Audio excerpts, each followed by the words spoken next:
If you're just joining us, my guest is journalist Paul Barrett. His new book is called Glock, The Rise of America's Gun.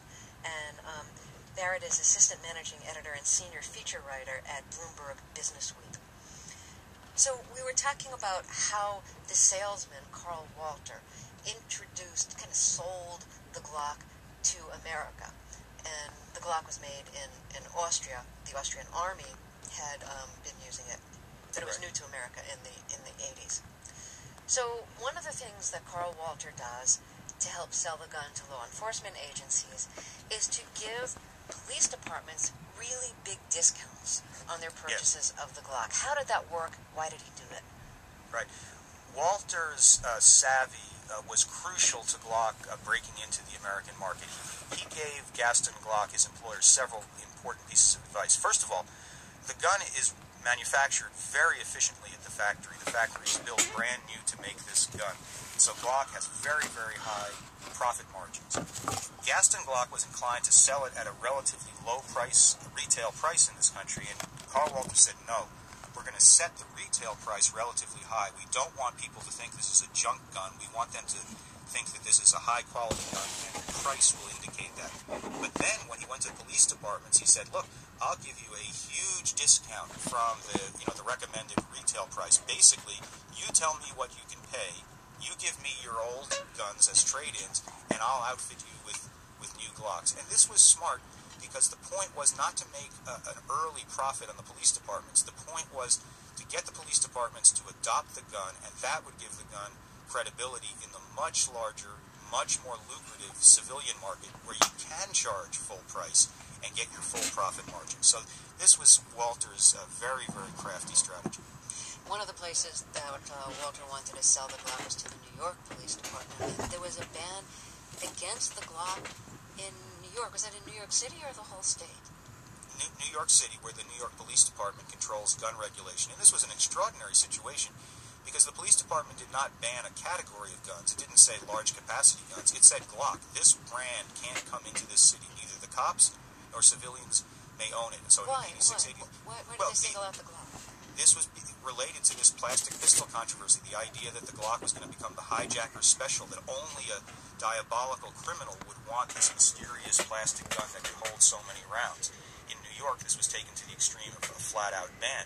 But this ban only lasted until 1988, when there was a real news scoop by the Associated Press that was then picked up and trumpeted by the New York Post.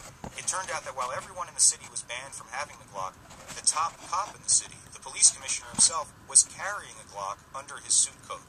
And obviously this was a terribly embarrassing situation for the police department. Suddenly the Glock was no longer a threat to the populace. The ban was dropped, and within a short period of time, the New York Police Department was beginning to buy Glocks itself. And within a few years, you had the largest police department in the country, the police department that's portrayed most often on television, carrying Glocks. And this was a huge breakthrough for Carl Walter, for Gaston Glock, and for the Glock pistol.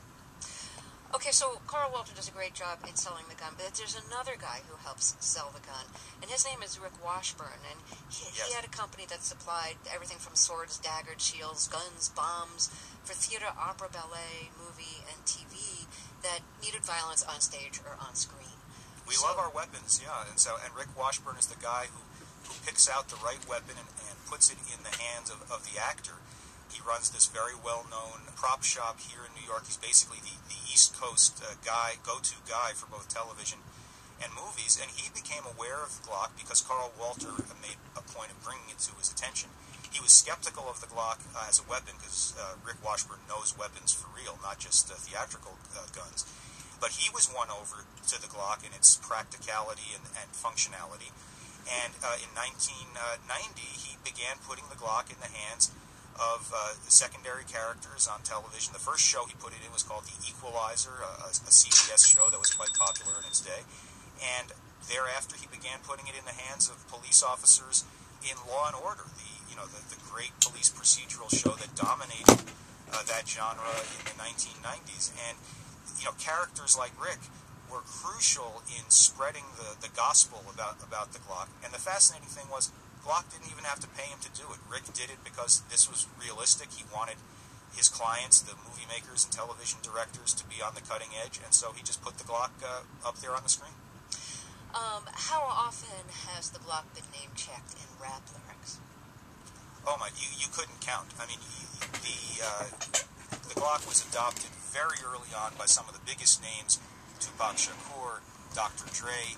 As soon as it appeared here, they began to embrace it more because of its dark, glamorous side, the fact that it looked sort of futuristic and tough, the fact that it had that large magazine capacity, and also, not incidentally, the fact that it rhymed so well with a lot of words you might want to use in rap lyrics. And within the space of just a few years, you not only had the Glock showing up in the lyrics, you had song titles with Glock in it, and you even had people changing their stage names to incorporate the word Glock into their stage name.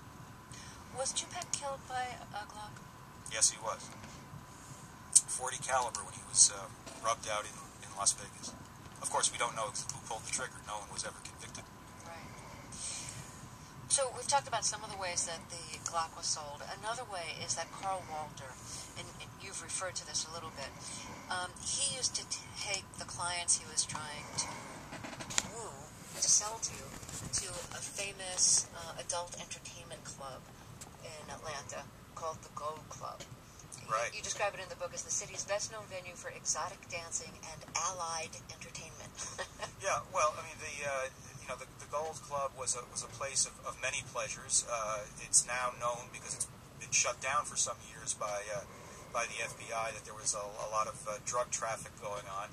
And while I don't have any personal experience with this, I think it's also safe to guess that the dancing led to prostitution as well.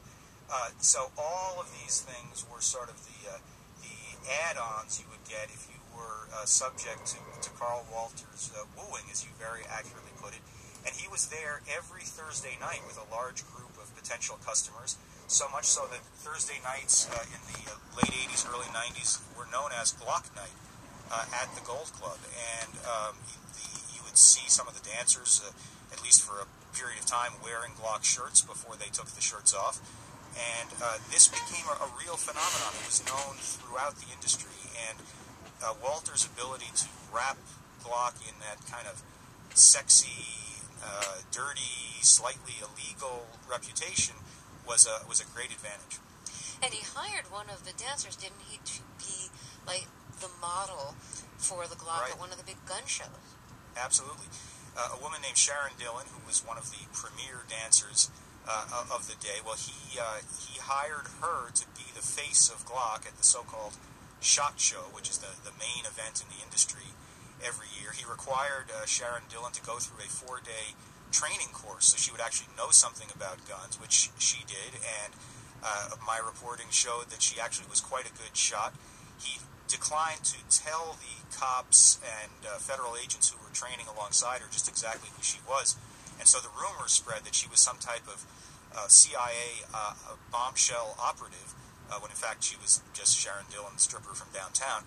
She was brought out to Las Vegas, where she created a complete stir and made Glock the star of the 1990 SHOT Show, so much so that the show as a whole named her the model of the year for the gun industry. Paul Barrett is the author of Glock, The Rise of America's Gun. He'll be back in the second half of the show. I'm Carrie Gross, and this is Fresh Air.